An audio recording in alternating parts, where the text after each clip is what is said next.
Good evening. Thank you so much for being here at our special call meeting. Today is November the 2nd, 2023. We want to go ahead and take this time to officially call the meeting to order tonight.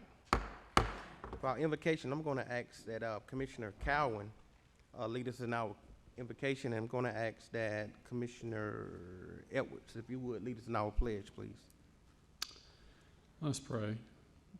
Dear Lord, we thank you, dear God, for your blessings, Lord. We thank you, Lord, for our county. Lord, we pray that you give us the wisdom to make good decisions tonight, Lord. We pray for everybody that's here, Lord God, and pray, God, that they'll trust you, Lord, as Savior. Lord, we thank you for all things in Jesus' name. Amen. Amen.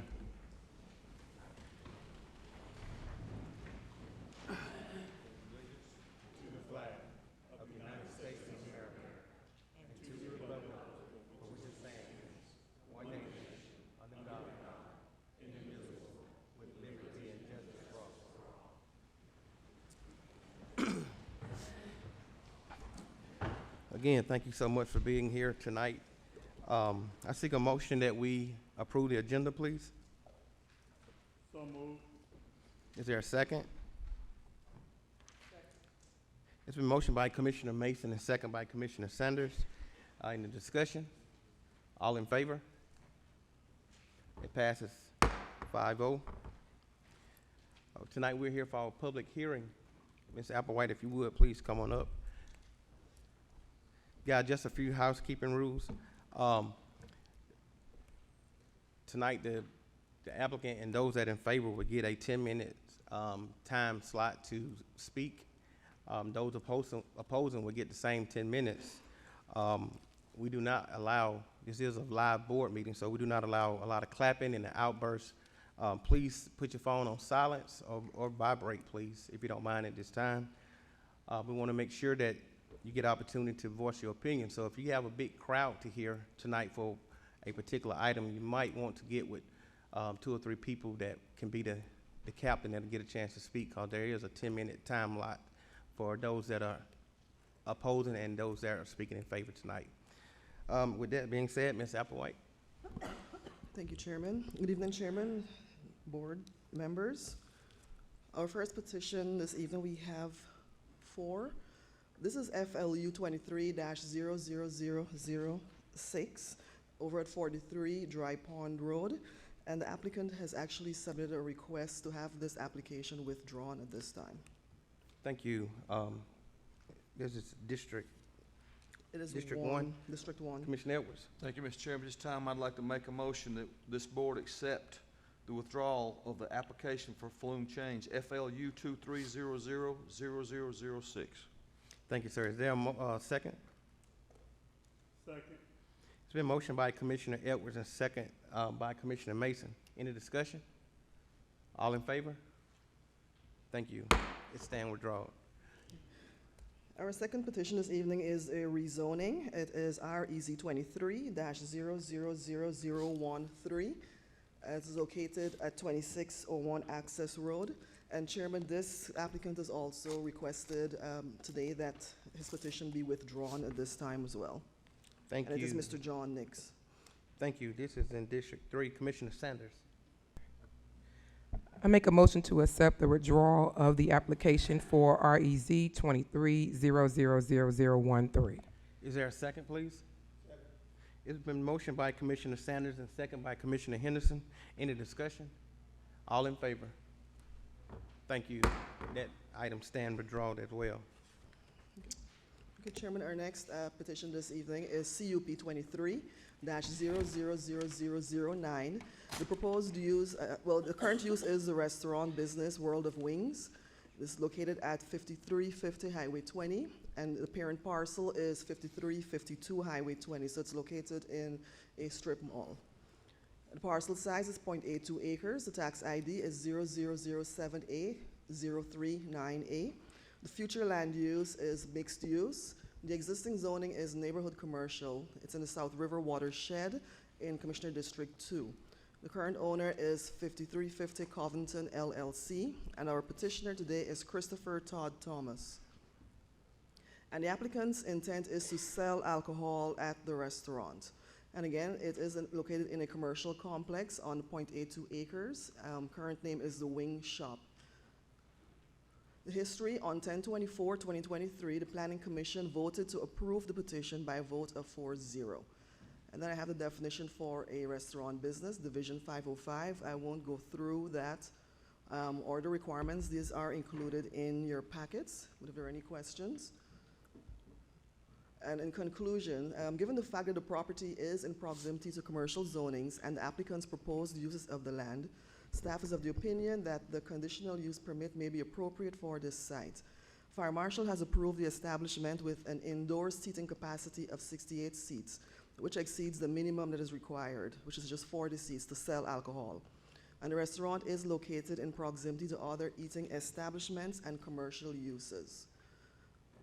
Recommended conditions: if the petition is approved by the Board of Commissioners, it should be approved for a conditional use permit to allow the restaurant to sell alcohol on its premises, subject to the owner's agreement to the following conditions. 1, the owner's agreement to restrict the sale of alcohol to the following: A restaurant business only. 2, to the owner's agreement to abide by the following development standards. A, any required permits or licenses must be obtained from development services. B, business and alcohol license should be obtained from development services. C, alcohol beverage shall not be sold for consumption on the premises except between the hours of 9 a.m. until 1:45 a.m. Monday through Saturday, and between the hours of 12:30 p.m. and midnight on Sundays. D, alcoholic beverages may be sold for consumption on the premises from 12 midnight to 1:45 a.m. on any Monday that is New Year's Day, January 1st of any year. And E, all employees must have a pouring permit. So conditions C through E are actually included in our ordinance. Those are the times that are allowed. This is a location. It is in the Kroger Shopping Center off of Highway 20. So it's located in this commercial strip here. Current zoning, neighborhood commercial. The future land use map is mixed use. It's in the South River watershed, Commissioner District 2. And these are just side photos of the restaurant. So he's added outdoor seating as well. And this is just different outdoor pictures of it. And if there are any questions for staff, if not, I do believe Mr. Thomas is here, Chairman. You want to address it? You want to address it? Thank you. Ms. Applewhite, can you go back to the conditions, please? Sure.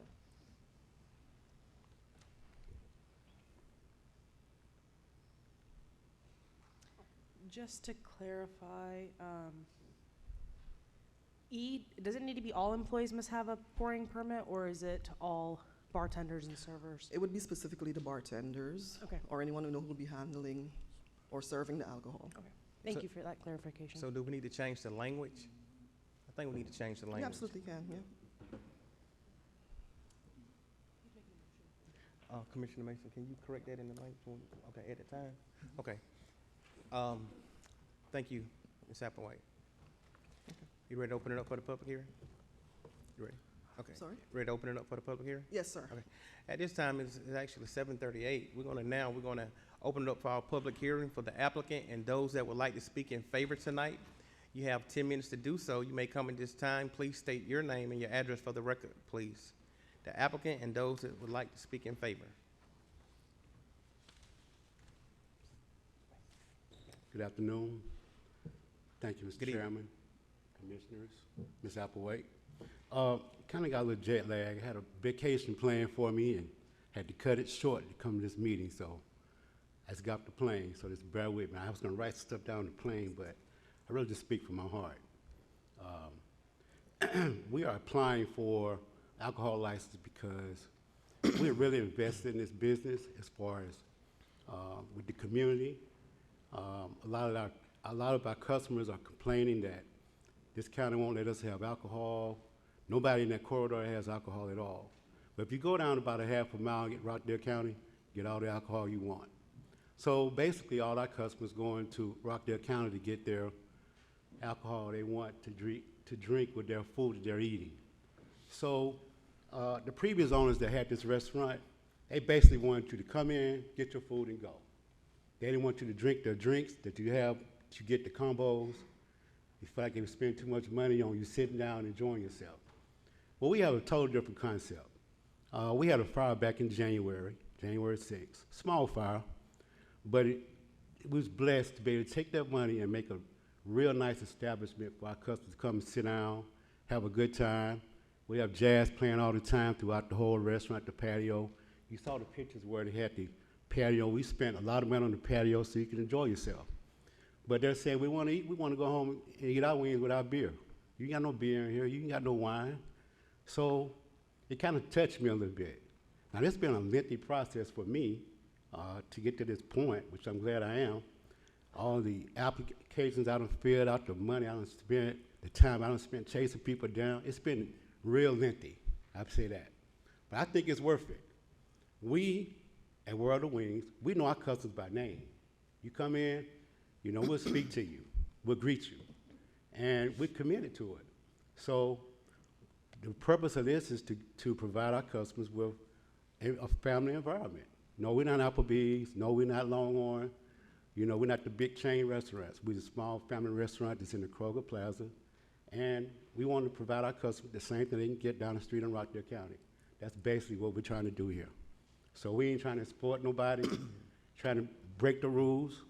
We want to do it the right way, but we want to provide a service to our customers that we feel like they deserve. You know, we got big TVs up. You can come watch the game, all the fights. We give you all the fights for free, the pay-per-view fights. Come in, sit down with us, enjoy your time. They don't want to do it. You know, you ain't got no alcohol. Everybody want to drink. Now, that's a challenge for me. I had to get an additional POS system because we have some young students that we give opportunity to have a job, their first job. We got 3 students that their first job they ever had. They live in the community. So they can't touch it. I got 2 POS systems up there now. I'm going to provide another POS system that if you don't have the credentials, the pouring license or whatever, you can't touch it. That's where the alcohol will be at. So I'm spending a little bit extra money to make sure I do it the right way. You know, I don't want to do it, come in, I don't want to lose the license before I get it. You know, but let people test alcohol ain't supposed to have it. So, you know, we're making an investment to provide a service to our customers that we feel like they deserve in our area. This is 2021, going to be 2022. It's crazy that you can't get no alcohol on this side of town. And once you leave on Highway 20, when you pass me, nothing is there. There's no more food. I'm the last resort. So that's the reason why we're here tonight, hoping to get approved that we can provide this service to our customers. Thank you, sir. Okay, thank you. Anyone else would like to speak in favor tonight? Anyone else would like to speak in favor tonight?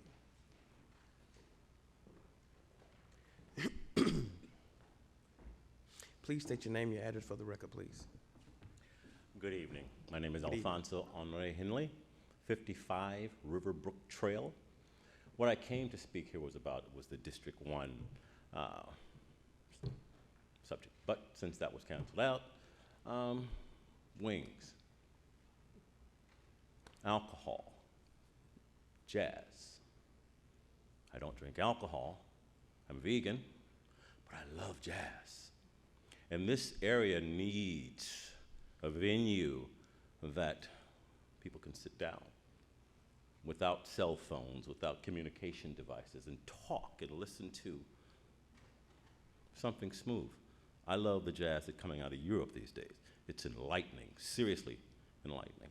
But anywhere that we can sit and listen and talk and communicate, and jazz is something that can cross lines. It doesn't have to be one genre or another. Everyone loves a soft, easy listening to jazz, especially if it's non-instrumental.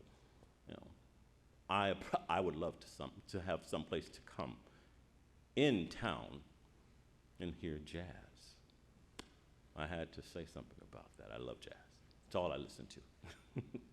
Thank you. Thank you. Can you give me your name one more time? My name is Alfonso Alfonso. Henley, Henley. Thank you, sir. You're welcome.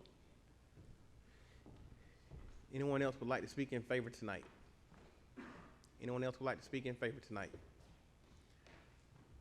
Sir, would you like to reserve your 4 minutes for rebuttal? We'll save them for you. Okay, thank you. We also allow 10 minutes for those that would like to oppose. If you would like to oppose tonight, you may come at this time. Please state your name and your address for the record, please. Anyone would like to oppose? Please state your name and your address for the record, please.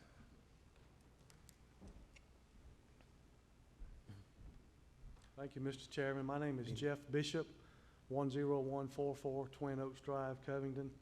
I really didn't come here tonight to speak to this issue. I don't care about the restaurant. I don't really care about what they're doing, but I would ask on the alcohol part if we could restrict sales on Sundays. I've lived in this county most of my life. I remember when it was a dry county. To me, it was a better place to live back then. Things were safer. I think communities were more healthy then.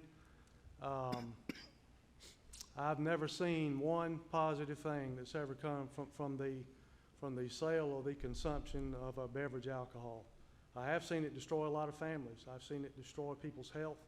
I've seen people die on the roads from it. And I don't think it's a good thing, but I do realize that we're far down the road in this county on this subject now. 20 years ago, I spoke regularly against legalizing a package sales around the county, and that water's already, crossed under the bridge now. I realize that. But I would ask that on Sundays, that we would consider amending these recommended conditions to restrict the sale of alcohol to exclude Sundays. Thank you, sir. Anyone else would like to oppose tonight? Anyone else would like to oppose tonight? Thank you. Ms. Applewhite. Sir, would you like to come back and say anything before we move forward?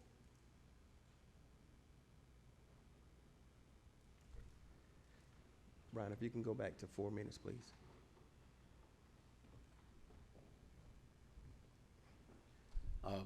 Yes, basically, I can understand what the gentleman's saying as far as Sunday's concerned. I don't think it's a hindrance to have it on Sunday. I wouldn't oppose if it wasn't on Sunday.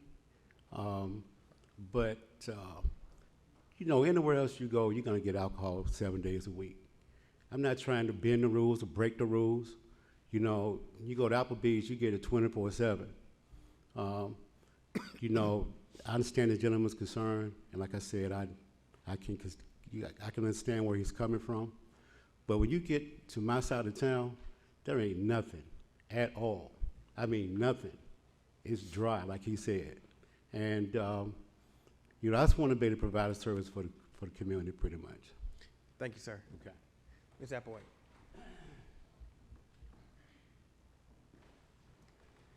I think this is in District 2, Commissioner Mason.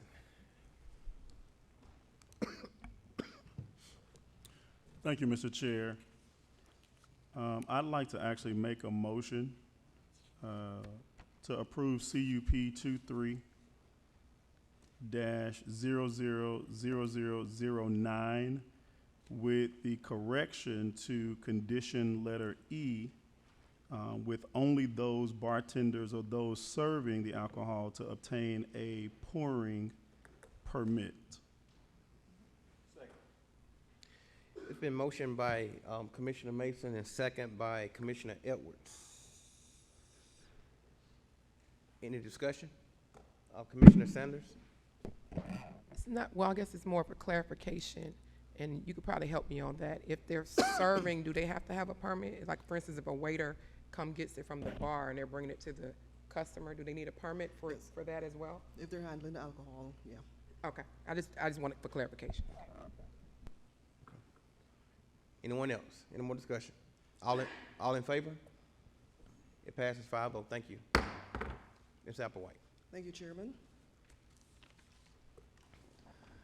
Our next petition this evening is FLU 23-000007. Is a flume amendment. The existing land use map is rural residential and the parks recreation conservation. The proposed land use map would be development node and parks recreation conservation. The existing zoning is agricultural residential. It's in the Alcovy watershed, and it's located on Highway 278. The tax ID number, the map and parcel numbers, the map number is 99, and the parcel numbers are as follows: 001, 001E, 004, 004A, 004B, 004D, 004E, 001A, 003, 001D, 045, and 002. The approximate acreage is 93 acres. It is located in the following character areas: emerging suburban, live-work corridor, and conservation and recreation area. This is located in Commissioner District 5. The current owner is J.H. Morgan Farms LP, and the petitioner is Inline Communities LLC, represented by Phil Johnson. And again, the future land use map, it's currently rural residential and the PRC, and they are proposing to go to development node and to maintain the PRC. An applicant's intent is to designate the future land use of approximately 90 acres from rural residential and PRC to development node PRC in order to seek a rezoning of the property for a community-oriented residential development, or a CORD. And bit on history, on 10/24/2023, the Planning Commission voted to deny the petition by a vote of 4-0. The applicant presented a full traffic study to us. This is just a synopsis, and I wanted to point out, so the AM peak hour, they have a total trips of 298, and the PM peak hour, 410 trips, and then the PM during school, 434 trips. And this is also included in your packet. The character areas, pursuant to the Newton County 2023 Comprehensive Plan, the project is located in the following character areas and is correlated with the following appropriate land uses and policies. And the first we said is emergent suburban. I will not read through this. It is included in your packet, and please let me know if there are any questions. But one of the land uses that is allowed is a development node, and an appropriate zoning for this character area is a CORD. The second character area is the live-work area. Again, appropriate land use that it does allow is a development node, and it also allows the CORD zoning. And the conservation recreation, a portion of the acreage that they're looking at is a floodplain and streams, and that is a part that also falls into this character area.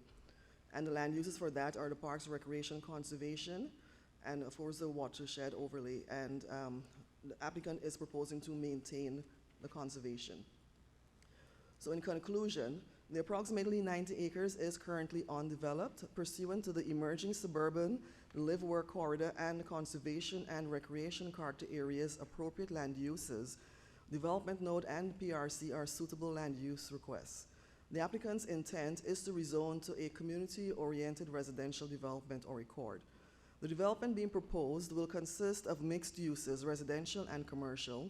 The mixed-use development will consist of 366 residential units and 10.29 acres of commercial space on approximately 93.79 acres. There will be 203 single-family detached lots, 163 townhome units. The traffic study was complete, and the trip generations were provided in a summary above. So while the development is compatible with the county's character areas, it lies in the Alcovy River watershed. Now, this watershed specifies a minimum lot size of 2 acres. By amending the flume to the development node, the density of the Alcovy watershed will no longer apply per section 420060 of the Unified Development Ordinance. Further, the project must have sewer access, which the applicant has not secured at this time from the City of Covington. And the City of Covington has told us that they have a few projects ahead of this one. So the applicant must also seek approval from GDOT for entrances, ingress and egress to the development. So should the board decide to approve this petition, staff is of the opinion that the future land use amendment may be appropriate in the area based on the character areas. However, Consideration should also be given to the Alcovy River watershed's requirements and the ability to secure and to meet sewer requirements. This is the Flume amendment, so there are no recommendations made at this time. However, if the petition is approved and it comes back before you as a rezoning, at that time the board could apply recommendations. This is the location of the properties. There are several parcels as I read out. It's along Highway 278. Current zoning is AR, agricultural residential. Rural residential is the current Flume. It's in the Alcovy River watershed. District 5. These are the character areas shown. So the parcels are up here. So they have a little bit of the live work, the PRC, and of course, emerging suburban. This is a survey that was submitted by the applicant. And this is showing the tract, how they plan to divide it to have the development. And this is a concept plan showing the proposed layout of the development. So they'll have the commercial spaces close to 278, townhomes here, and then the single-family homes in the yellow. And if there are any questions for staff, if not, the applicant is present. Thank you. At this time, we're going to open it up for the applicant and those that would like to speak in favor tonight. If you would, please come and state your name and your address for the record, please. The applicant and those that would like to speak in favor tonight.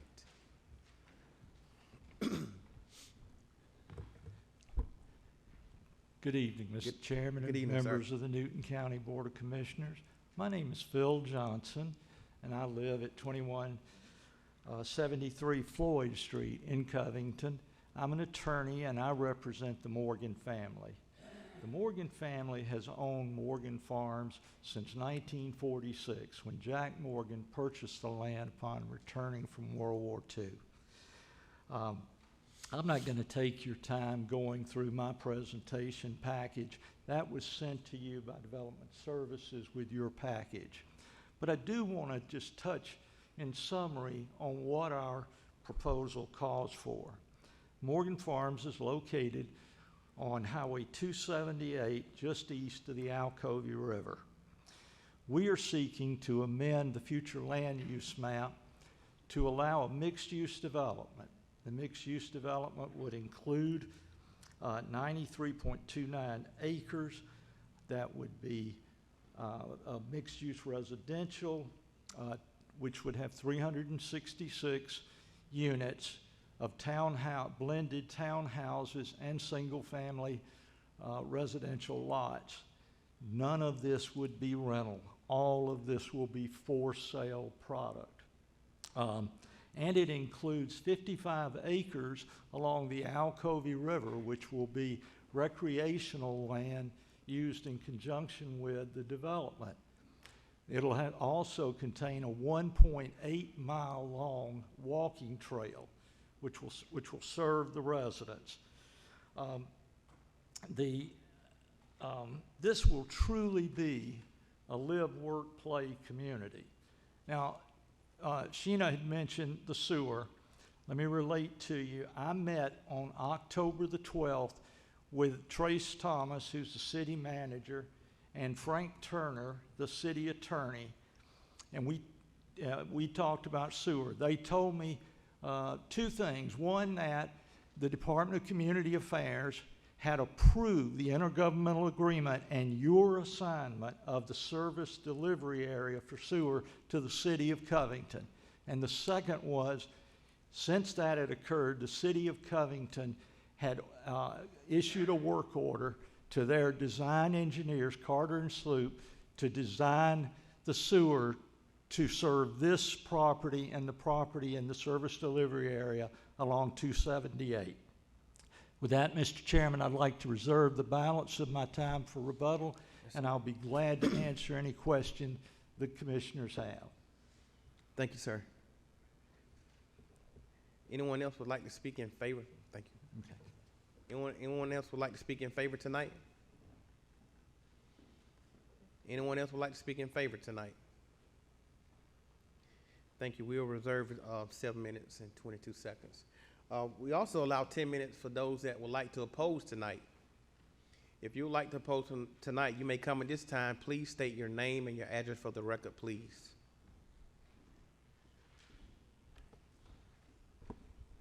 Good evening. My name is Kim Shue. My address is 60 Quail Valley Road. And I appreciate you taking the time to listen. I am very much against this project. We have a lot of development coming around in our city and county that's just now coming out of the ground, and we are yet to know what the full impact of our basic services will be and the financial impact as it relates to the taxes to the citizens of the county. I believe the ramifications of this project will place an undue tax burden on the citizens in terms of sewer development, roadway maintenance, the increased need for police and fire, as well as lead to the overcrowding of our schools, just to name a few. We have heard from the petitioner about future sewer lines and traffic studies. However, if sewer lines are needed to support this effort, I would like to point out the comprehensive plan does state that the county should consider availability of existing infrastructure as well as cost of new infrastructure and encourage developers to contribute to that cost. I have not seen a plan from this developer to assist with the cost of running new sewer lines, which is needed in their plan for this development as to offset the cost of expansion. If you visit the inline developer's website, you will see that they are advertising a 250 townhome development off of Kirkland Road. In fact, you will see a variety of projects that are there that they're working through the metro Atlanta area. Many are very nice. However, the development in our county is a baseline project that is clearly defined as rental. The development proposed here is another baseline project. At the proposed price point, it creates opportunity for corporations to come in and purchase multiple units and turn these into rental properties also. The outrage in the community over rentals and apartment has been loud, and the potential for this to become another rental development is higher than average. I hold in my hand an ordinance adopted in February 2009 regarding the overlay district regulations, and it's signed by Kathy Morgan, the same Kathy Morgan of the very family that is here petitioning today and attempting to skirt its way around the very ordinances she approved. It clearly states in section 420-060B, and I quote, "The minimum lot size for any lot within the district shall be 2 acres. In addition, there is no sewer availability on this land currently, and therefore it will also be held to the septic requirement provisions, which also require a minimum 2-acre lot size. Simply put, this flume change is in direct conflict with the 2009 overlay district regulations and the watershed area." Additionally, the comprehensive plan specifically calls out for protection of the watershed areas, and I quote from it, "The county should protect its natural resources and recognize its surrounding agricultural areas, wetlands, floodplains, and habitat that convey a sense of place." It also states that the county should preserve and protect the Yellow River, the South River, and the Alcovey River from development. Our wildlife and water should be protected as the comprehensive plan advises. Watershed protections are put in place for a reason, and they should not be dismissed, overlooked, or subjected to mathematical wizardry in such a manner so that the almighty dollar prevails over the needs of the environment, existing regulations, or the concerns of its citizens. Citizens are getting tired of being overlooked, managed, and steamrolled by a select few in the county and the outside interests they represent. If Kathy Morgan thought the adoption of this watershed protection ordinance was needed in 2009, then it remains just as important, if not more important today. If those who contributed to the recommendations of the comprehensive study, who were clear on the protections of watershed and natural resources so that the community and its citizens can maintain a sense of place, and we don't listen, what good are they? You'll have a chance to do the right thing, abide by the ordinances, help maintain the sense of place that people love about our community, and stand with the citizens and vote no. And finally, I was reminded as I was sitting out here just a few minutes ago, I was here several weeks ago, and a measure was before you all, and Commissioner Sanders made a really good point at that time that she was making the point that she hoped other commissioners would support her and her district when people in her district didn't want something there. And right now, people in district, Mr. Cowan's district and Mr. Edwards' district don't want this. So I hope that there is a professional courtesy extended to those districts this evening. Thank you. Thank you, ma'am. Anyone else would like to speak opposing tonight? Please state your name, your address for the record, please. Name is David Norton. I live at 4357 Highway 142 in Newborn. Thank you for hearing us. This hearing was called for one project, but we're not here to discuss just this flume change. We're here to discuss the future of the entire east side of Newton County and what the citizens want.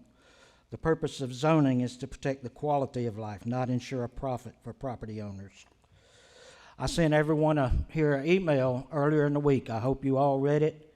It contained several hard questions that need to be investigated and asked of the developer. Planning and zoning realized this last week and voted 4-0 for denial.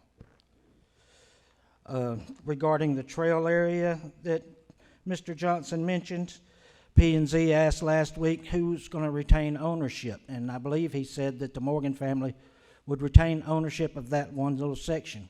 Who's responsible for upkeep of, is the county going to be responsible for a private citizen's property? The city of Covington had a similar place come at Neely Farms come before them just a while back. They denied it. Maybe they know something we don't. I've heard that DOT has no plans for the bypass till 2057. In the review the character area, it says it will change from emerging suburban to village center, making it ideal for heavy commercial. Also, there was an impact study done. The impact study, I believe, was not done by an unbiased third party. That's like asking a used car salesman, what's wrong with this car you're selling me? How can we do an impact on a service that doesn't exist? He mentioned the city was planning for sewer. What are they planning for? Are they planning for 10,000 people? Are they going to plan for 100,000 people? The left hand needs to know what the right hand is doing before we approve this. If not, you have a recipe for disaster. Thank you. Thank you, sir. Anyone else would like to oppose tonight? Please state your name, your address for the record, please.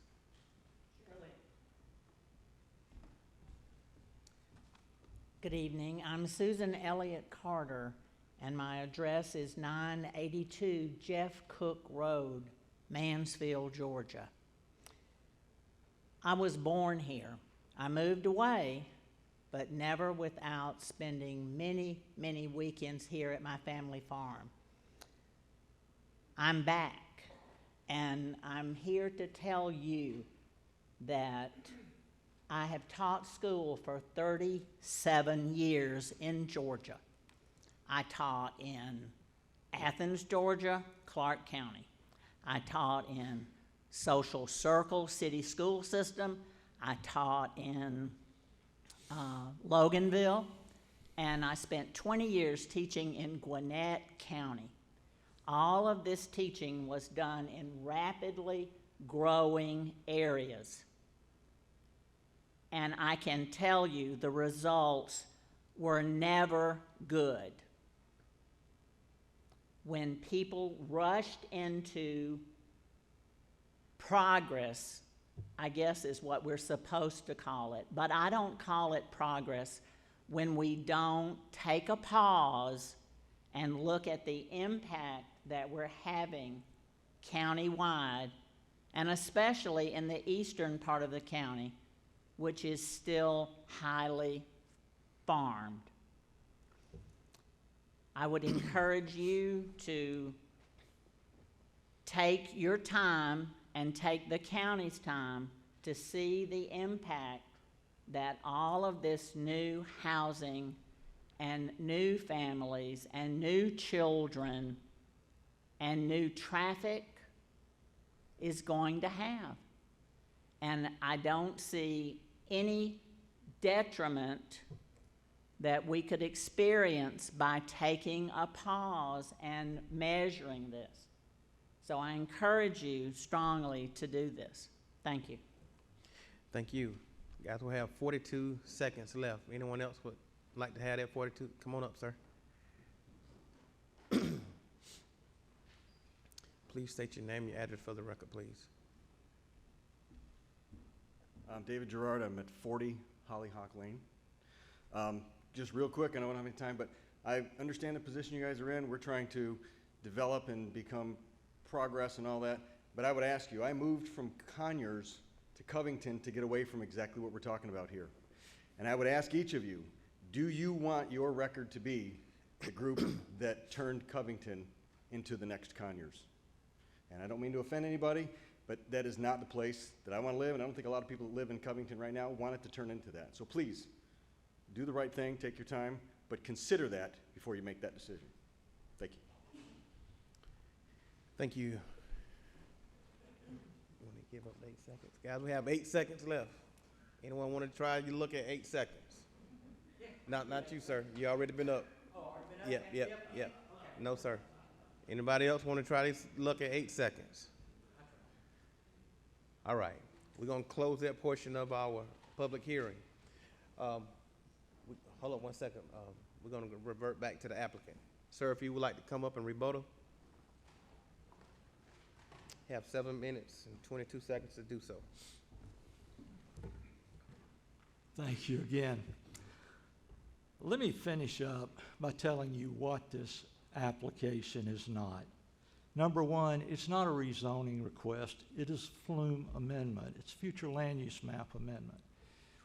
This will be back to you with a zoning request if we're successful and you see fit to approve our flume amendment.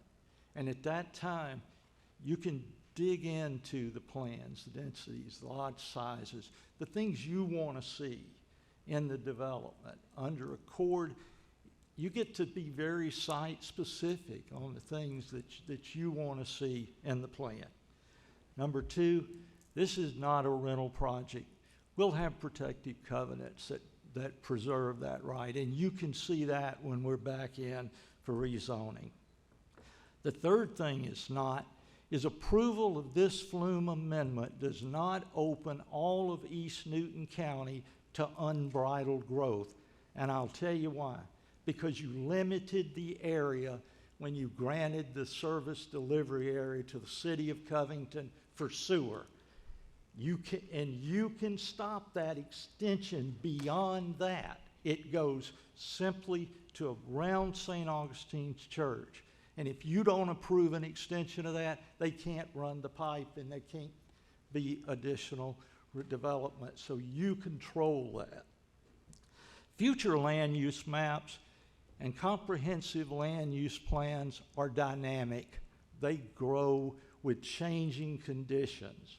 You know, if it weren't the case, state law wouldn't require you to pass a new comprehensive land use plan periodically. And conditions have changed in East Newton County. Number one, Highway 278 has been widened to 4-lane in front of Morgan Farms. They did that because they realized we were going to grow east in the east portion of Newton County. Number two, Newton County, in conjunction with the JDA, planned and developed a multi-county regional industrial park in East Newton County. You know, and we invited Rivian, Archer Aviation, the SKC plant expansion, Ascent lithium battery recycling plant, and so many other industries into Newton County. And those industries are going to create next-gen jobs, and thousands of them. So we're going to have to provide housing for those workers who come to Newton County to be in our industrial park. The third thing is, this Board of Commissioners last year passed a sewer service delivery area and granted that to the city of Covington for the area we've talked about. That changes the reason that the Alcovy River Watershed Act was passed in 2009. So that changing condition will allow development in the eastern part of Newton County to the extent that you extend the service delivery area. And finally, just a few months ago, this board passed the 2023 Comprehensive Land Use Plan. And if you look on pages 78 and 79 of that plan, you'll see a star over Morgan Farms that designates it as a village center character area. And this is exactly what the code, the comprehensive plan, looks to in a village center. You know, when this was up a couple of weeks ago, or last week, before the Planning Commission, the Planning Commission member from District 1 sat right there, and when he made the motion to deny, he explained his motion. He said, this is kind of beyond our pay grade. The Board of Commissioners has to make the determination of how they want to see the East Corridor develop. This is a step in the direction of a good, planned, mixed-use development for the East that is located right adjacent to the Alcovy, the city of Covington corridor.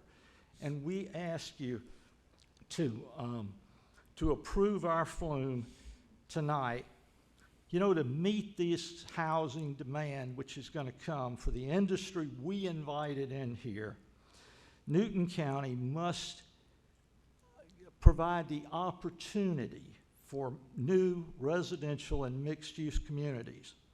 And all of these communities cannot be located in West Newton County as they have for the last 3 decades.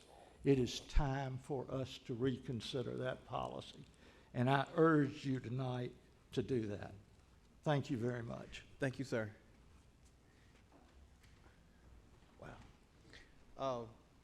Wow. Ms. Applewhite, if you would, please come on up. I'm sure there's going to be a lot of questions, so we're going to. Commissioner Cowan. No. Yeah, Commissioner Cowan. So you, sir. Well, given the fact that the Planning Commission voted 4-0 to deny it, I'll make a motion to deny the request for future land use map amendment 23-000007.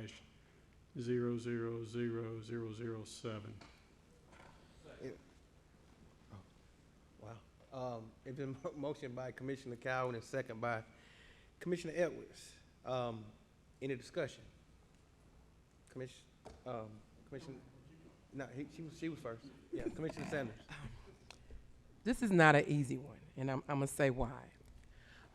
As you all know, majority of the homes in Newton County on the western side of the county, there was no plan put in place. Houses were just thrown over there. The other issue is we are a subsidiary of the state of Georgia. So the state of Georgia economic development can come in anytime, i.e. Rivian, and throw industry in our county. What happens when you throw industry in a county when the commissioners have no decision-making processes, we have nothing control over it? You have to build houses.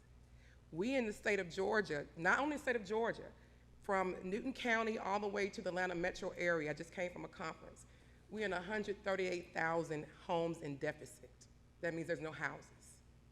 So my question would be to the residents on the eastern side of Newton County, because I don't know if the commissioners on that side have had community meetings with you all to see what's going to be a happy medium, because we have to build. I don't know what the happy medium looks like because I don't live on the eastern side. I know what it looks like on the western side. But we have to build. So what needs to happen is the community will have to get together with the two commissioners to find out what that looks like. You can't build one house on 10 acres. That's not, that, somebody sent us an email about there was a requirement to build one house on 10 acres. I asked Shana about that. That was not true. It's not true. That's for the whole county if you have farmland, but one house on 10 acres, that's not. So I think a lot what's happening is the education piece on what can and cannot be done, and the requirements in the county is missing, and I don't know if it's delivered to the people or what's happening in Newton County. You can't, I know in District 3, we were one of the most dense. We can't put another house in District 3.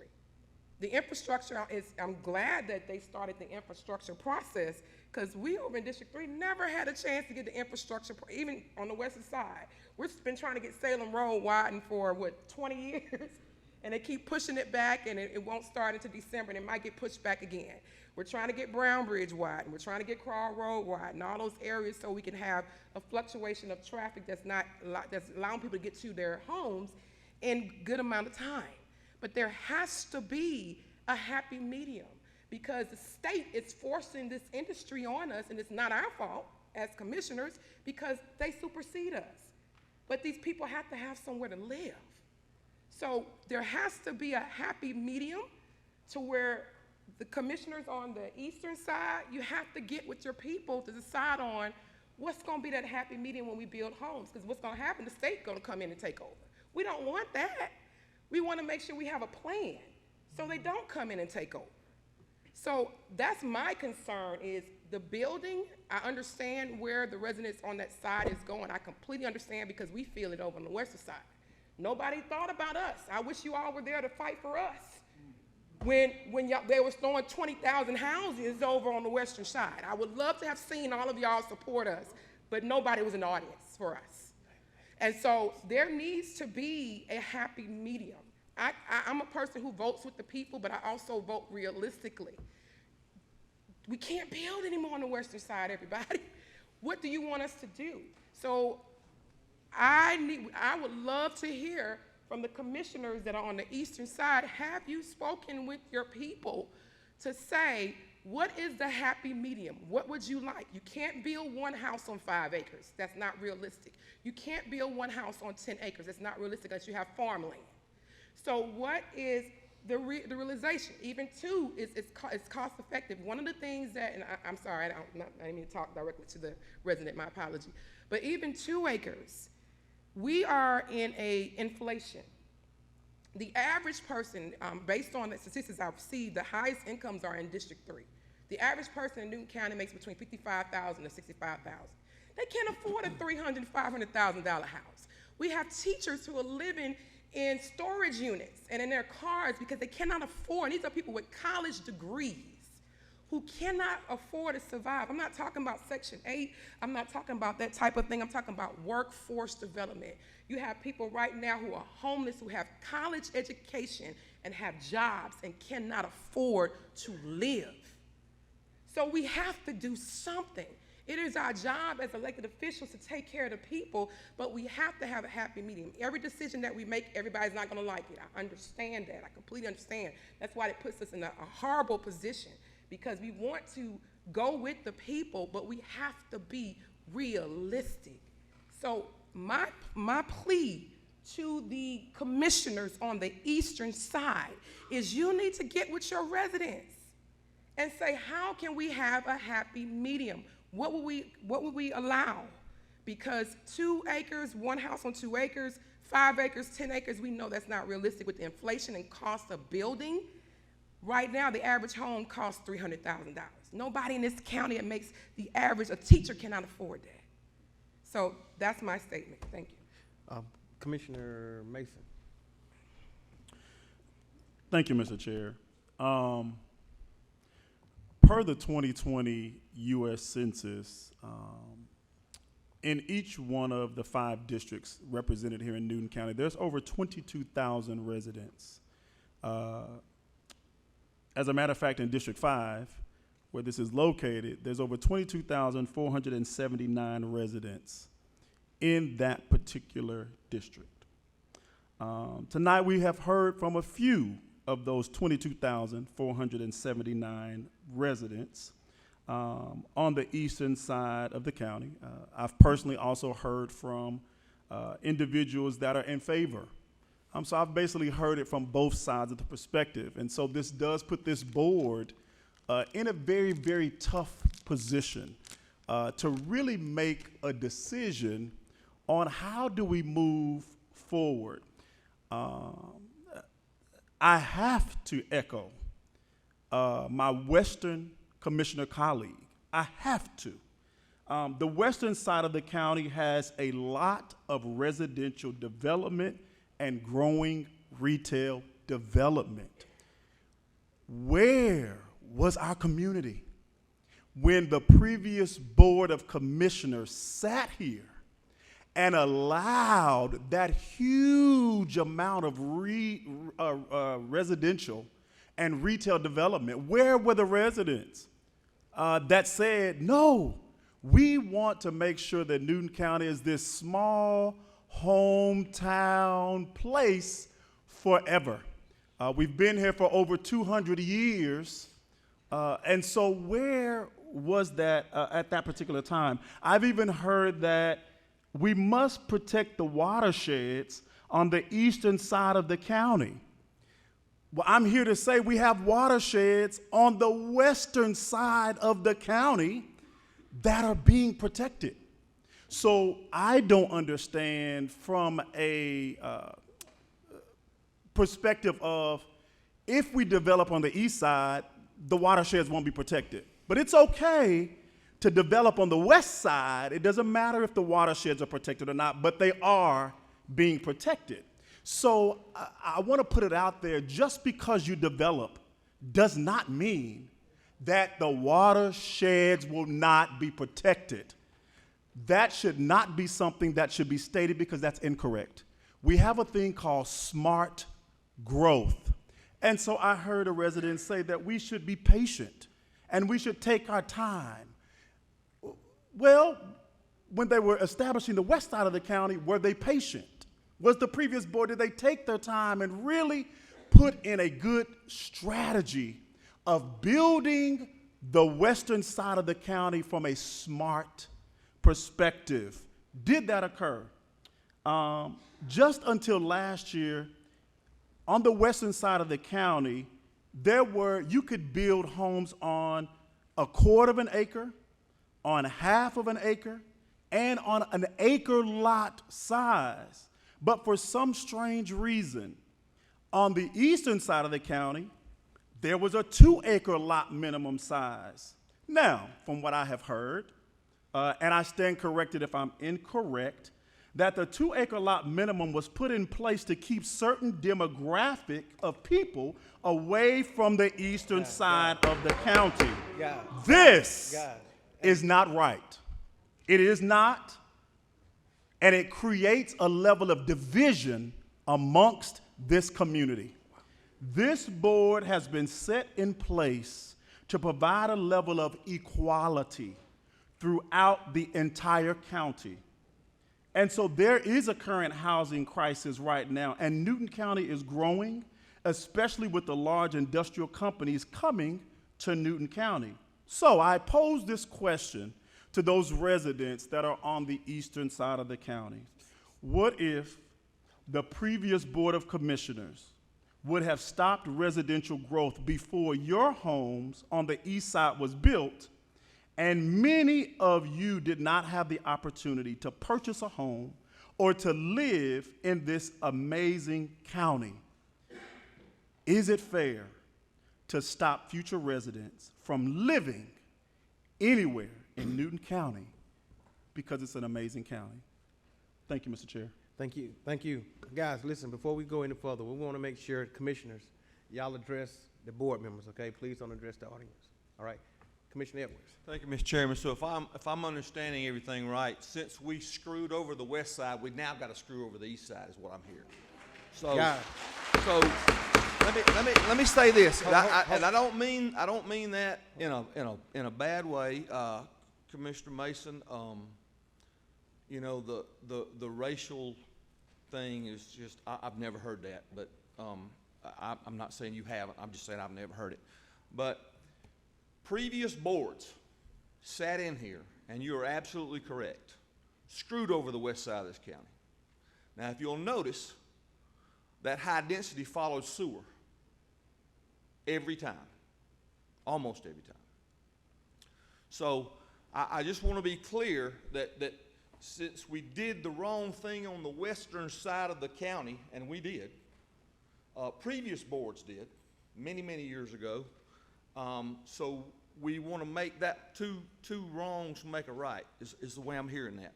But let me move on, though. The watershed, we already have the happy medium in District 1 and District 5 and all the watersheds for that area, not specific to districts. We have, someone's already mentioned the ordinance that had the 2 acre minimums without sewer. So we have the happy medium. The next thing I want to address, and this is going to, all my economic development friends and all my chamber friends are going to hate me for this, but Rivian, Stanton Springs, we feel like we have to build houses for those employees. There are 4, that's a 4-county area down there. We don't have to build another house in Newton County as far as I'm concerned, on the west side or the east side. It'd suit me if we didn't, by the way. I know that's not reality, but we're here tonight to talk about a development that is within 400, look, best I can tell, within 400, 500 yards of a river. So the next point I want to make is last spring, I believe it was, I don't know what the count is now, but last spring we had about 70 open positions in our sheriff's department. The great majority of those were in jailing and road deputies. Do we have the fire and the police services to take care of not only this development? Let's pause right there for a second. This is not the only development. Perpendicular to this development on Elks Club Road, they are planning 3,000 houses. I found out yesterday. A lot of people knew that before I did. 3,000 houses for Elks Club Road, the worst road in this county, without a doubt. So this only kickstarts. We got another one coming down behind Covington Christian Church between 142 and 278. The same exact type development.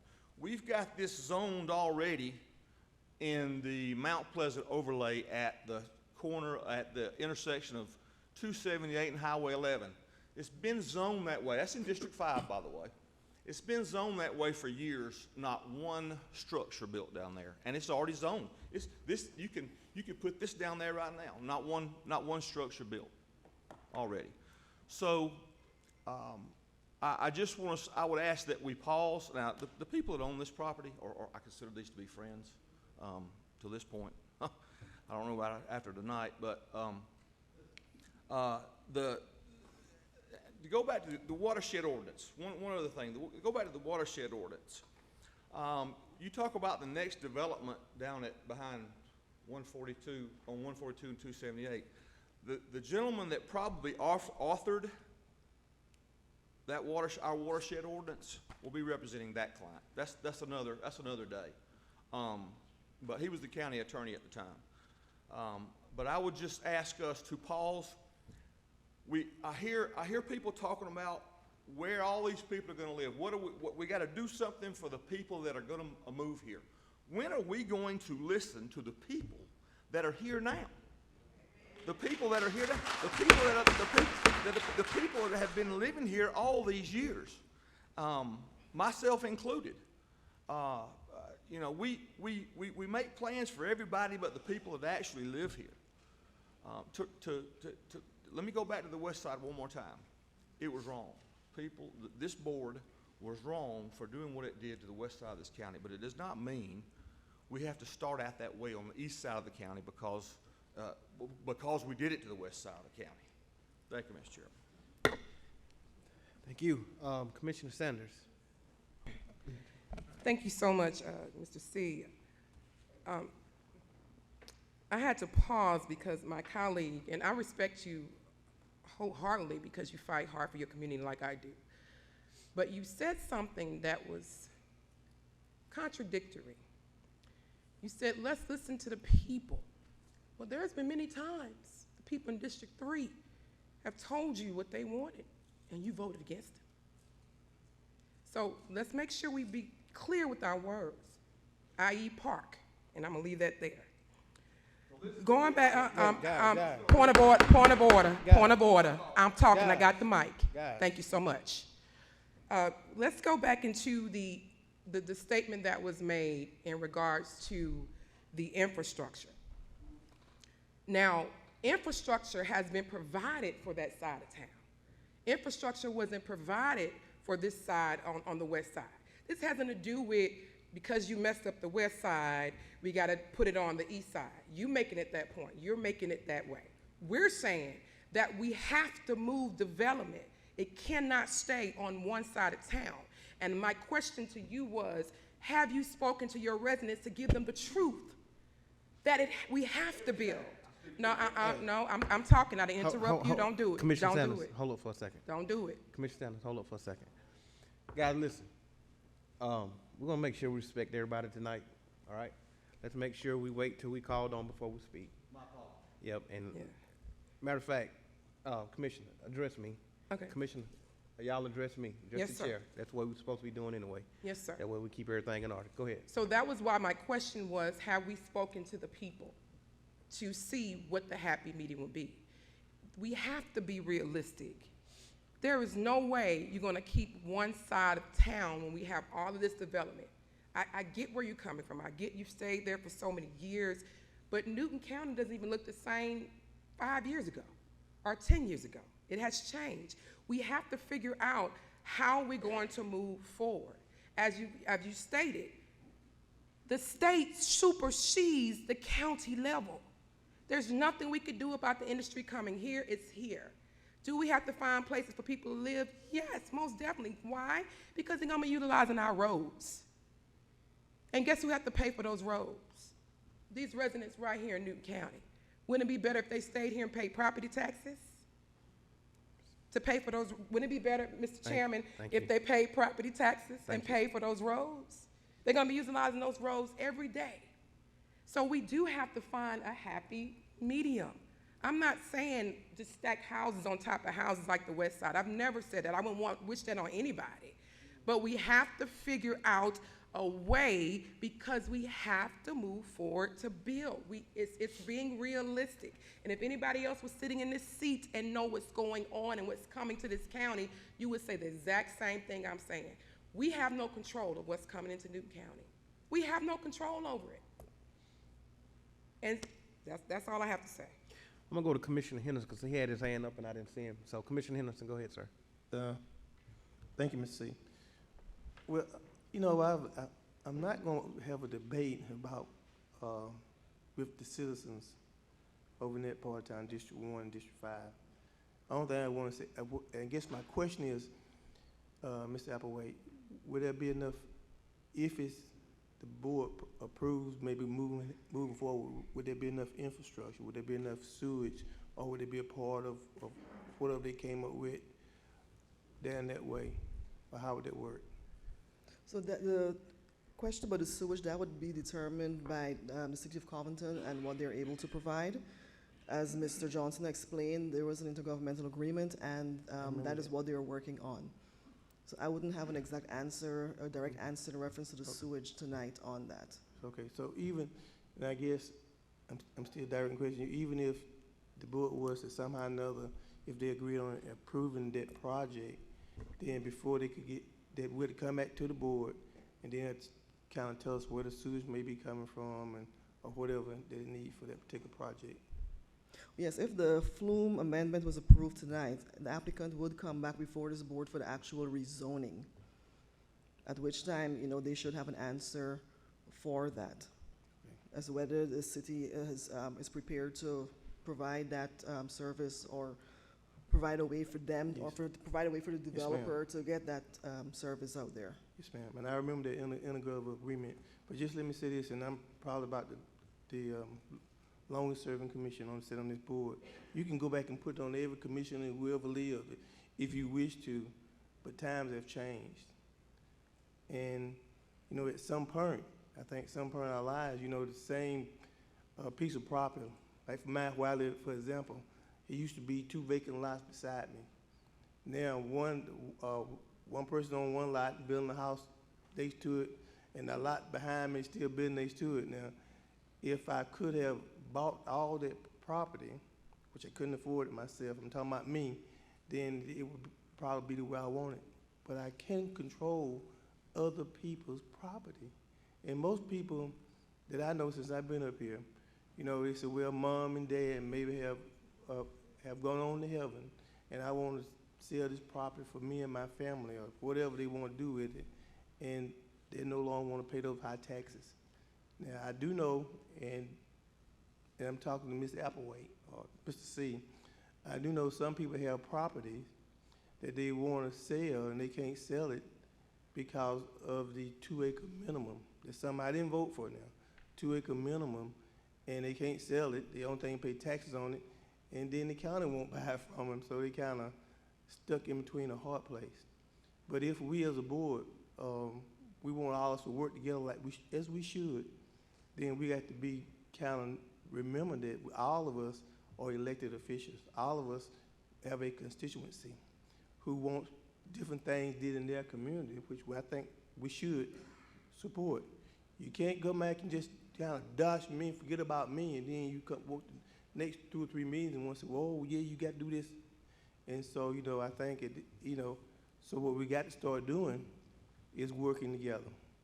And if we don't work together, I think we're going in probably the wrong direction, as we should. And one last thing, I'm gonna shut up. I work when I started this board, there was one person of color on this board. There was myself. And even though we disagreed, even though the people disagreed, I still was able to get up and you know, we could go out and talk later on. We could go out and eat dinner. But these are all new times, and I'm praying for all of us. Thank you, Mr. Chair. Thank you. Commissioner Mason. Thank you, Mr. Chair. Just to expound on the discussion, and just to put it out there for even myself, with any of my commissioner colleagues, even those colleagues in Commissioner District 1 and District 5, we all try to do our best to work together and make the best decisions as possible. I don't want it to be communicated to the residents of Newton County to say what my colleague said, which he knows I respect him highly, but we don't want to make the same error that we made potentially in the western side of the county. I think what we're doing now is we're actually trying to prevent that from happening, which is why we're moving in a direction of smart growth. When you look at where this particular site is located, it's very near current development, as well as the city of Covington has already stated that within the next 12 to 24 months, you will have sewer. My commissioner colleague in District 1 said that generally development follows sewer. Well, now that the city of Covington has that service delivery area, that is what they're projecting, is to put sewer there. It's already in motion. They're already making design plans. So this current development is following sewer.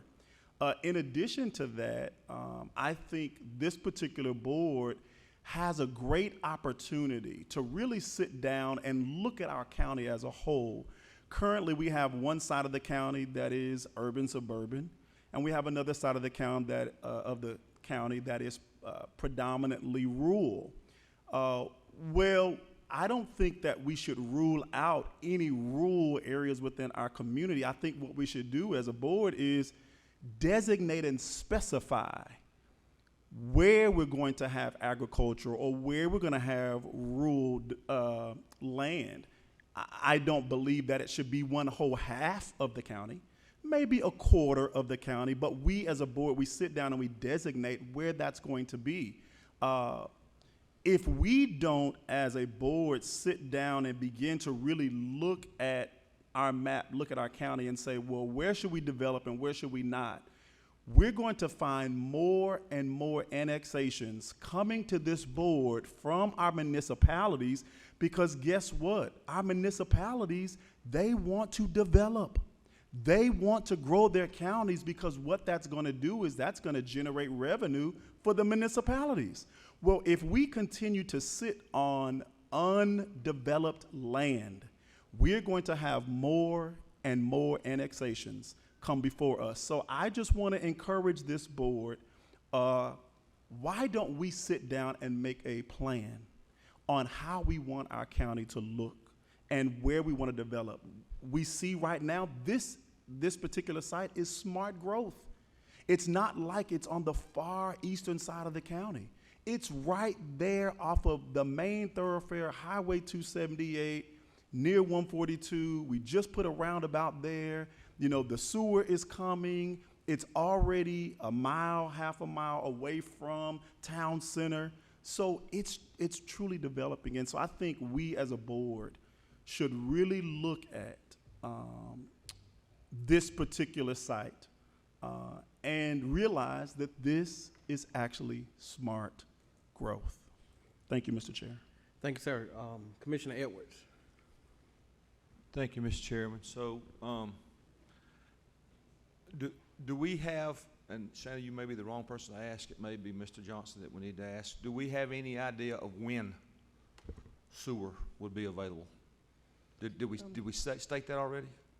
No, in my conversation with Trace Thomas, the city manager, he did not give an exact timeline of when it would be ready. He did say that there were other projects there also have ahead of this one, but he didn't have an exact timeline. But they are working, it is on their horizon at some point. I guess the next question to my colleagues would be, why wouldn't we want to hear this when we had a firm date on the sewer? Why would we want to hear this now when we don't have sewer? Well, clearly the applicant has said they're waiting on sewer, or they said the sewer coming. I assume that's a condition of their build out. Thank you, Mr. Chairman. Thank you. Commissioner Mason. Thanks, Mr. Chair. So tonight is really just the amendment to the future land use map. This is not a rezoning. So I want to emphasize, this is not a rezoning. And so before this particular project could even move forward, before they even do any grading, before they do anything, that sewer is going to have to be in place. And so to even get this rezoned to be able to do this, they're going to have to come back before this board. Tonight doesn't say, okay, well, because we're making an amendment to the flume, now they can just move forward. They never have to come back to us with any type of diagram or specifics. And at that particular time, when they come back before this board, which I'm sure that more than likely they will come back before this board within another 2 years, once it has been done, to get the rezoning changed. At that time, I think this board has the authority to be able to put those conditions in place. So tonight is just the amendment of the future land use map. It's not rezoning. And so I don't think that it would actually hurt us to actually go ahead and make that amendment in preparation for what's to come. And so with that being said, Mr. Chair, because this discussion can go on and on and on all night, I want to make a substitute motion that we approve FLU 23-000007. Is there a second? That is correct. Yes, I make a motion that we approve FLU 23-000007. Is there a second? A second? It's been motioned by Commissioner Mason and second by Commissioner Henderson. Any more discussion? All in favor? Any opposed? It passed 3-2. Thank you. Thank you, Ms. Applewhite. Next, we have It's citizens' comments. It's an opportunity. We allow citizens to make comments. Well, yes. Have 3 minutes to do so. Please. Hold on for a quick second, sir. Hey, guys, we're still in the. One second. We're still in the. My name's David Norton. I live at 43. Hold on, sir. Guys, we're still in our meeting tonight. If you want to leave, we're going to ask. If you're going to leave out, we're going to ask if you would do it quickly. If not, we're going to ask you that you wait till we get done with the meeting. If you're gonna leave, we'll ask you to do it quickly. If not, we ask you to hold on a second.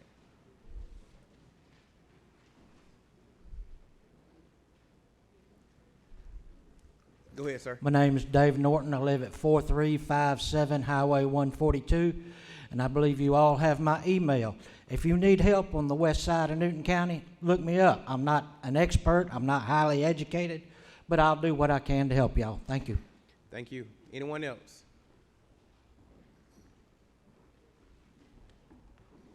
Again, Kim Shue, 60 Quail Valley Road. It was brought up, had our commissioners spoke to the people in this district, and they have. And it's clearly stated 2-acre lots. If you want to develop this project, do it how it's already currently ordinanced, at a 2-acre lot. I have no problem with the 2-acre minimum for that development. What I do have a problem with is townhomes and however many 300 homes they want to put on 1/4-acre lots. That is not something that needs to be on, that area of town, and it's not, it doesn't go with that area of town. Part of the comprehensive plan said be sensitive to what that area of town has, because people value the rural nature of it. So approve the development if you want. Just make them put it on a 2-acre lot. Thank you. Anyone else?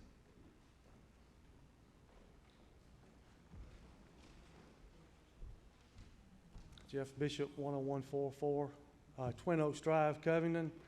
I own some acreage out off County Road 229, and my plan is to build me a house right in the middle of that. And if I want to build a house in the middle of 500 acres, that's my right to do it, and I don't have to think about what it means to somebody else. If I've got the money to do it, I think that's my right. But I'm really concerned about the traffic impact of all this, and this is just opening a Pandora's box. We got the camel's nose in the tent now, and all these other things are going to start falling across the eastern part of the county. And as far as the industry here, I don't want any more industry in Newton County. We don't have enough people here to work more jobs. We got less than a 3% employment, 3% unemployment rate right now. That's more than full employment. I don't think we need any more jobs in Newton County. I don't think everybody in this country needs to come to Georgia, and I don't think everybody in Georgia needs to come to Newton County. And as far as these big development projects go, the only people that it serves and helps are the people doing the buying and the selling and the building, and they make all the money, and then they go off and live in some gated, guarded subdivision someplace, and they create for themselves a lifestyle that insulates them from the kind of problems they create for everybody else. I've got 5 kids that still live in this county, and they're on these roads all the time. And that stretch of Highway 278 is getting very, very dangerous right there. People passing on the turn lanes, people passing around curves and hills. It is a very scary prospect just to drive to work every day now. And I think this was not good. I wish y'all had listened to the Planning and Zoning Commission for this, and I hope that it can be turned around. I just want to say one more thing, and I don't like, to be personal or anything like that, but Commissioner Mason, I've met you before, and I think you're a nice person. I like you, okay? But that comment that you made about race a minute ago, to me, that was a low blow. That hurt my feelings as a citizen. It did. I've worked all my life to try to have good race relations with people that don't look like me, that don't talk like me, and I think I've been very fair. And I tell you, I know some white people that I don't trust, and I know some black people I think a lot of. But you kind of pulled the race card out there, and I think that just brought a whole different dynamic into this thing, and I wish it hadn't happened. And just one more thing, I've got this county comprehensive plan, and you're showing this purplish area over here, I guess to be the Stanton Springs and the Joint Development Authority. And the question I have is, where is the accountability for the Joint Development Authority to the people, to the citizens, to the voters and the taxpayers? It looks like to me they're operating on some kind of law that was passed in the dark of night that people didn't understand and didn't know about. And they're answering to kingpins out of the state. They're Thank you, answering sir. to people downtown. Thank you. And the people don't have a say. Thank you. Thank you. Anyone else? Anyone else?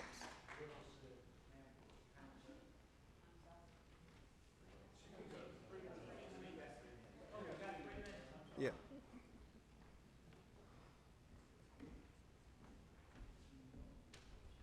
I am Susan Elliott Carter, and I live at 982 Jeff Cook Road, Mansfield, Georgia, off of Highway 229. I would like to tell you that 278 has been nicknamed the Newton County Autobahn. Okay? And if you don't know what that means, on the Autobahn, you drive as fast as you want to, as fast as you can get away with. And a lot of people are getting away with it. I live on Highway 229 at the intersection of Jeff Cook Road and Highway 229. I can't tell you how many people have run off the road through the fence and released my cows to the environment. I get called by the sheriff's department when that happens, even when I was living in North Carolina, to come make sure that my cows don't get in the road. I want to remind you all that agricultural means farming. How many of you have visited a farm in Newton County lately? There are a lot of them on the east side. How many of you and how many people out here are complaining about the prices in the grocery store? Well, when the farmers in Newton County on the east side give it up, because if you don't know, there's a term called land poor, which means you own a lot of land, but it isn't profiting you anything. I came to this meeting from a field where I was planting ryegrass. When you're a farmer, you're not ever finished, okay? You just quit when it's dark or when the headlights on your tractor don't work well enough anymore. I would appreciate it if all of you would come and visit the farms on the east side, because it's not agricultural development. It's not absence of land use. That land is being used. If you've seen hay bales, they relate directly to beef cattle, which relates directly to hamburger meat. Thank you. Anyone else?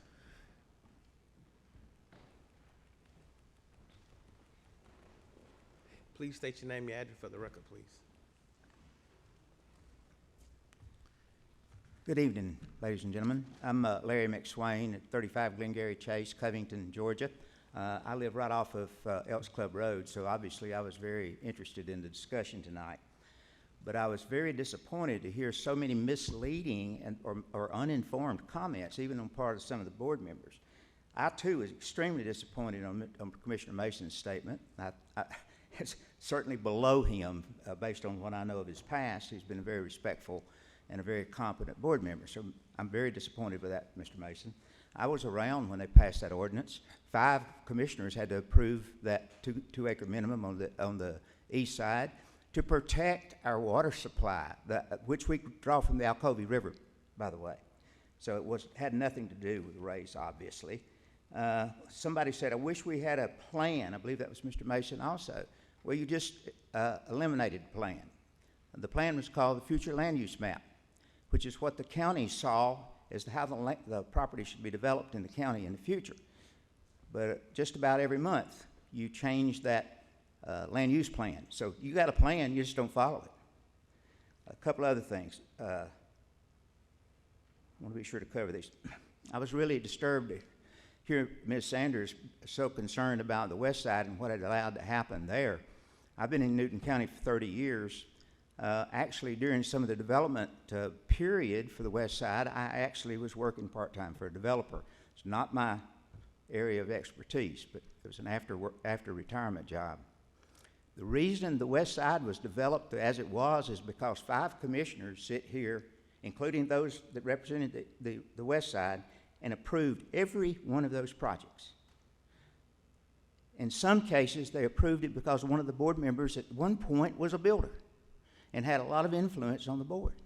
So to say that somehow the West Side wasn't represented or treated badly, that is simply not true. It was represented by commissioners who voted for every one of those projects. To say that we don't have control over development is one of the big misunderstandings. The county, the city, the state provides incentive after incentive to promote growth, residential and industrial. The state and county and city is spending $1.5 billion to bring Rivian here. If we didn't spend that money, there wouldn't be no Rivian. And that's the way it is with virtually every one of the development projects that we worry about providing resources to. We create the problem. Government creates their own problems and the problems that the citizens have to pay for. Thank you. Thank you, sir. Anyone else?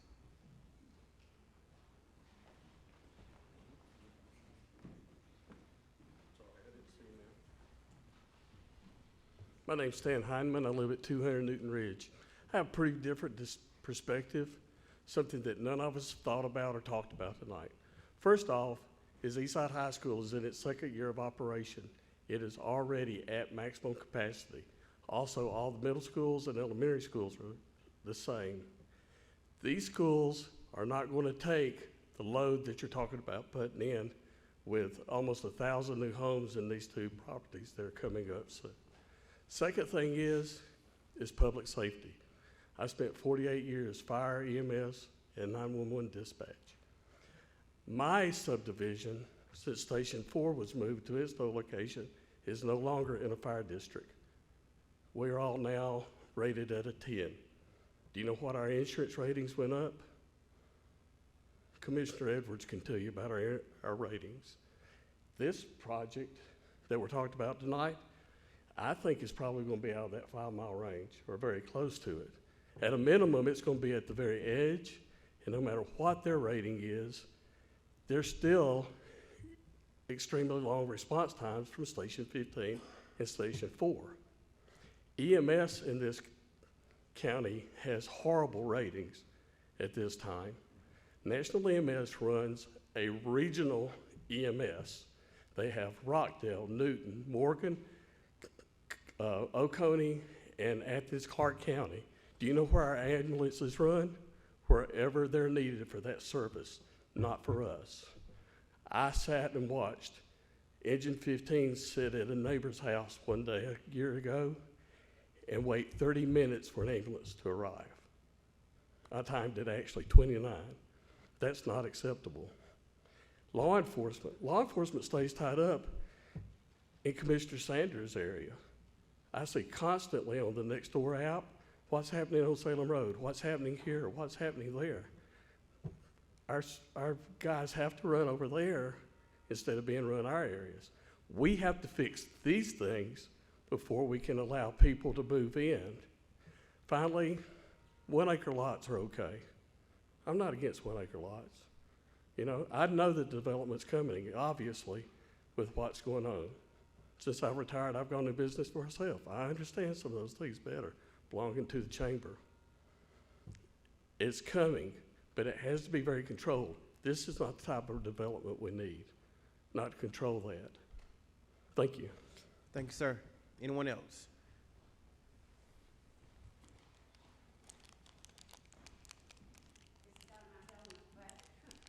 My name is Linda Shue.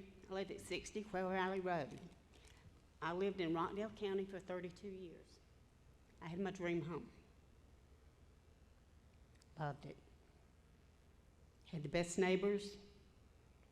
Then all of a sudden, they wanted to put a strip mall up on the main corridor.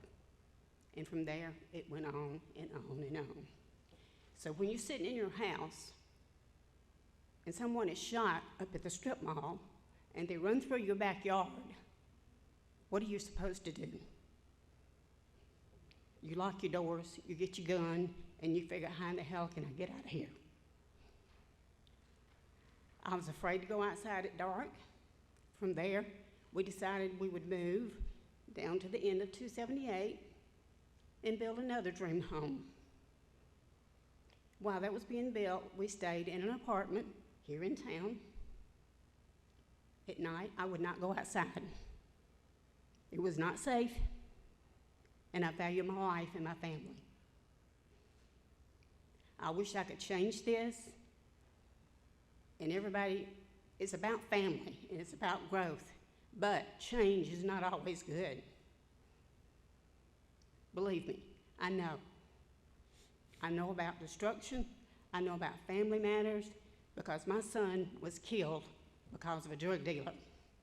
So I know how these things go in communities when you start building things that bring people in that destroy things, they don't take care of them. If they don't own it, they don't take care of it. If you own something, you take care of it. That's my feeling. And that's when you see destruction is when somebody doesn't own the property. So I hope you consider my thoughts. Like I say, I didn't know I was going to get up here and say this, but I felt you needed to know what has happened to my family. Now that we've moved down, now we got to decide, are we going to go out even further? Because you're going to vote yes or no, and if it's yes, then yes, we'll move it down further. There are other counties that have other structures that we can move into and be a lot happier. Thank you. Thank you, ma'am. Anyone else?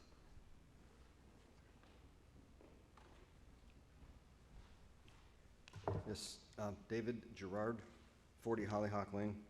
I'm here to represent the homeowners at Brookside, which is across from Lockwald. So what I find very ironic is that in 2009, somebody on the board felt it was in their interest to protect their property.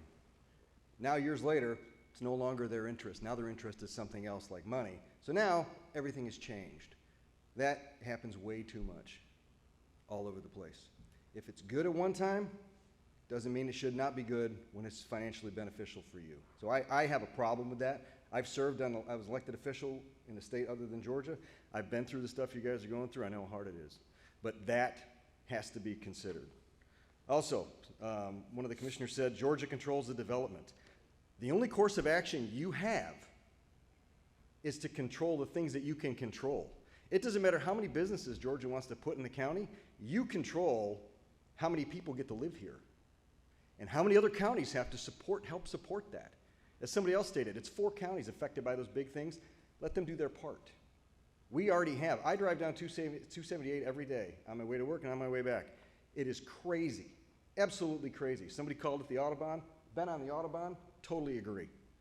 It's crazy. And it's not 55, 60, 65. It's 70, 75 miles an hour, 2 lanes down there from 5 o'clock until 6:30.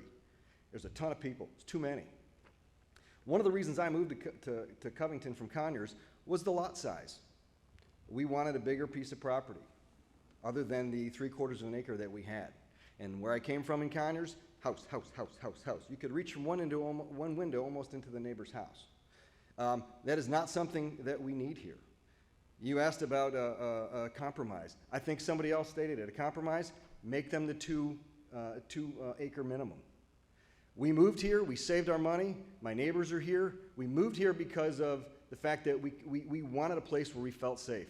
When you start dropping the price of homes just to make it so more people can live there, without fail, you're gonna get higher crime rates, you're gonna get higher rates in those things that you don't want when you stack that many people that close together. That has to be considered. This is just the start. Commissioner Mason said this is just the first step. This is the first step to stop it. Once this step once you've approved this, it is so much harder to stop this moving forward. I've tried in other places. Once you get that first approval, things start rolling because the next group says, well, they approved it, so it must be we should approve it. And the other question I have is, there was a motion on the floor to deny this. What happened to that motion? I don't think legally you can put another motion on the floor till the first motion has been addressed, which was never voted on. So I'm going to ask whoever the legal representation is for this board, you need to look at that because I don't think your vote is legal. Thank you. Thank you, sir. Anyone else?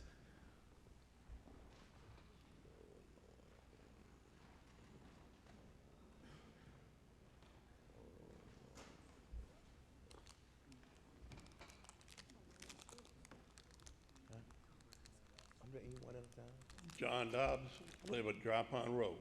I just have one question for y'all, all y'all.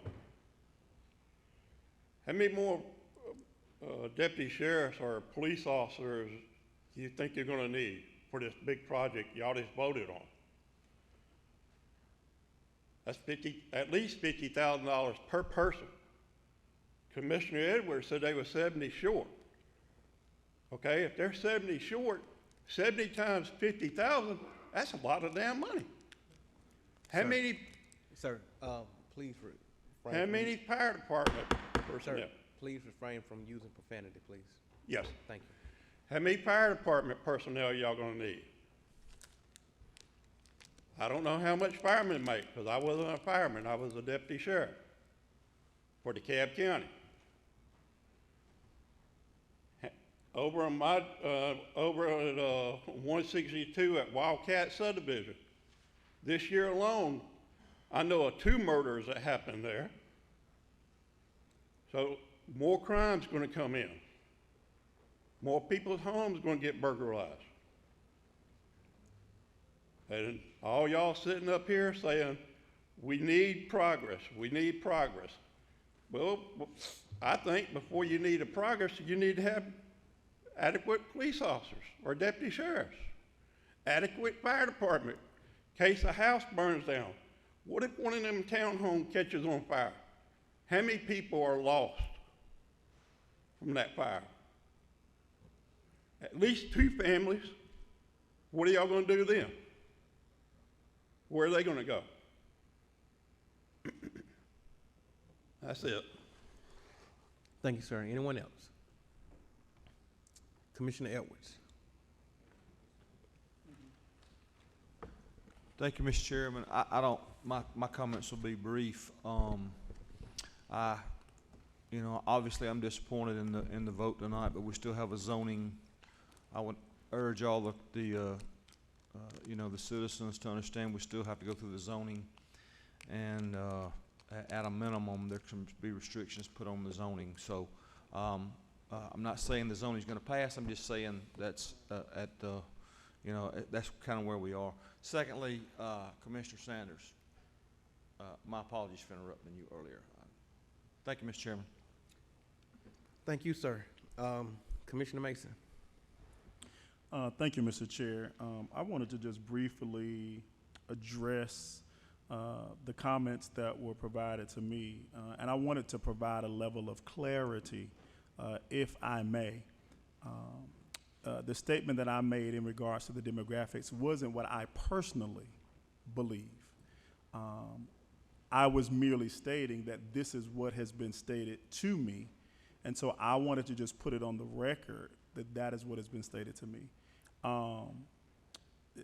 You're absolutely correct. If someone was to interpret that that was my personal belief, that is definitely beneath who I am.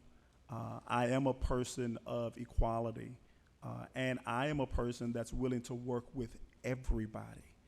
It doesn't matter who it is. I do believe that sometimes here in Newton County, we have grown accustomed to remaining a certain way. I believe I heard one of my colleagues state earlier that things change. Nothing stays the same. And so as our county changes, it is up to this particular board to make the best decisions that we possibly can to keep up with that growth, to keep up with that change. And so sometimes you may hear things that come across this board may not be our own personal ideologies or our own personal beliefs, but we do hear from constituents or residents that feel that way. And I believe that this board, even me as an elected official, I'm always in an education mode.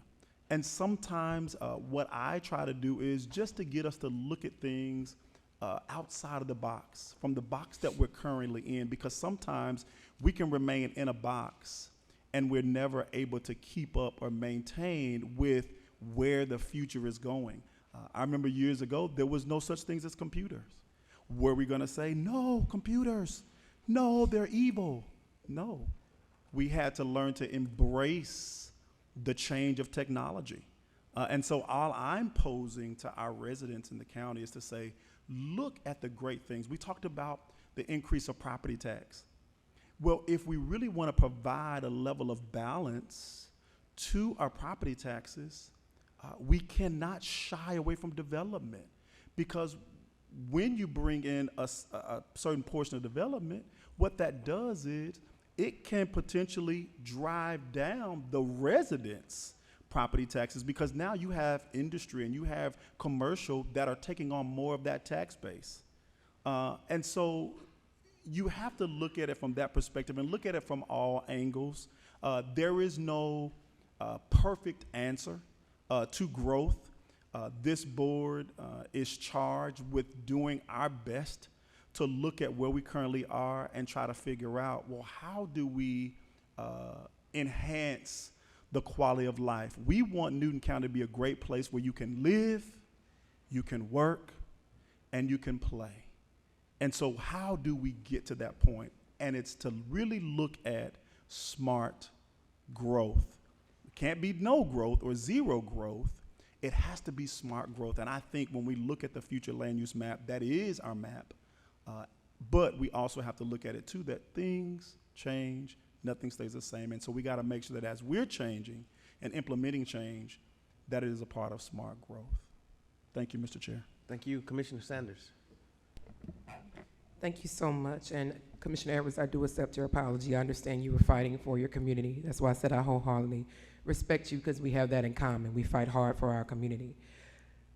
Just to add on a little bit, when there was a statement made that the smaller houses and the decrease in the price brings crime, I want to inform you that is not a true statement. And the reason why, I'm a person of stats and statistics. I love numbers. I don't know if you guys know that District 3 has the highest income in the county of residents. You have smaller homes on that side. District 3 has the highest educational rate with master degrees, people on that side of town. And they're smaller homes and smaller lots. When I think of pricing, I'm not talking about Section 8. I'm not talking about that. I'm talking about workforce development. You have firefighters, as you heard me say, EMS, law enforcement, who can't afford to live. That's called workforce development. They can't afford to live. Now, we talked about we need more law enforcement within the county, but where are they gonna live? They can't afford a $300,000 or $400,000, $500,000 house. Not making $50,000 or $60,000 a year. Law enforcement making about $50,000 a year. A teacher makes $50,000 a year, and they have master degrees, and some of them doctoral. And they don't make past $60,000, and they're teaching our youth of the future. Where they have the right to have a place to live.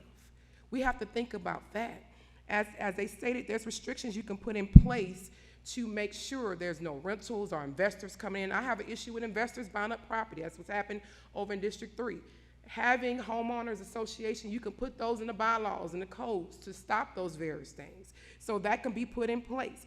Commissioner Henderson and I recently just had a meeting with the CEO, the new CEO of Piedmont. One of the main things we told her was, we have to do something about this EMS. Because as you know, we don't have the 911 certificate anymore. So that is given to Piedmont. So we have to find a way to make sure that we're taking care of the residents. I completely understand when you have a resident's house is on fire and they're not getting to you on time and it burns down completely. That happened in my subdivision. That happened in the subdivision next to mine. I completely understand, but we have to go somewhere. I do hope that the two commissioners, my colleagues, will also get with those residents to see how we can make sure that what you're having on your side of town is something that you would love and grow. We don't want to lose anybody to any other county. This is a great county. We hope that you can stay here and be happy as well. But we have to understand that smart growth has to happen. It's not going anywhere.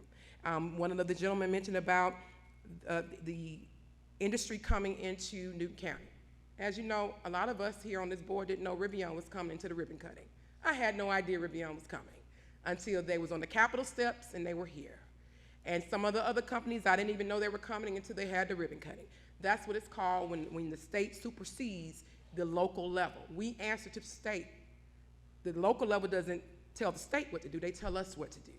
So when they're bringing in industry, we have to find a way to make sure these people that are coming here to work, we want to make sure that people here in Newton County have jobs. Do you know majority of people that live in Newton County work outside of Newton County? 65%. Remember, I love numbers. I'm gonna bring you only facts. 60+% of the residents that live in Newton County do not work in Newton County. They work downtown Atlanta. So they're in traffic every day, all day, trying to get home because they can't find jobs here in Newton County that pays the rate that Atlanta does. They would love to be at home, live, work, and play, just like some of you all may work from home and have your own businesses. They would love to be able to spend more time with their children who are in school, but they see them at nighttime because they're stuck in traffic. They would love to do that. But in order to do that, we have to have the economic development. We have to have the industry in there. So we have to make sure we think of smart growth. Thank you. Thank you. Commissioner Henderson. Thank you. Mine is short because I'm ready to go home. I'm ready to go. You know, some people ask me the question, say, why have you been in politics so long? Why have you been elected, I think, several times, a little over 26 years? It was very simple. Treat people the way you want to be treated. You can't treat people just any kind of way and you expect for them to go along with you for what you want and you bypass what they wanted. Thank you, Mr. C. Thank you. Commissioner Cowan. Thank you. Guys, I seek a motion that we adjourn, please. Motion by, I'm sorry. Did I get a second? Second. Motion by Commissioner Henderson, second by Commissioner Mason. Any discussion? Stand adjourned. Thank y'all. Oh, all in favor? Stand adjourned.